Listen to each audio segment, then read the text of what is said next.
बनवते तो खास तुम्हाला एक टिप देण्यासाठी मी बनवत आहे।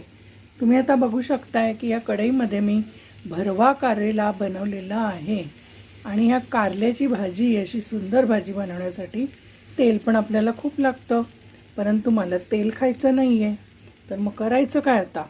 तर म्हणून मी ही अशी आयडिया शोधून काढली आहे। तुम्ही बघू शकताय या कारल्याच्या भाजीमध्ये मधोमध मी एका वाटीमध्ये पाणी ठेवलं आहे आणि त्याच्यावरती मी ही थाळीसुद्धा झाकली होती।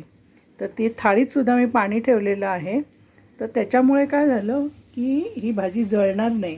बारीक आचेवर तुम्ही भाजी ठेवली तर अर्धा ते पाऊण तासामध्ये ही भाजी शिजते उत्तमरित्या आणि चांगली चविष्ट भाजी तयार होते। आणि तुम्हाला त्याच्यात तेलही अगदी 2 चमचे ते 3 चमचे नॉर्मल छोट्या चमच्याने मी तेल टाकलं होतं आणि ही भाजी तयार झालेली आहे, कुठेही जळलेली नाही आहे। तुम्ही बघू शकताय कशी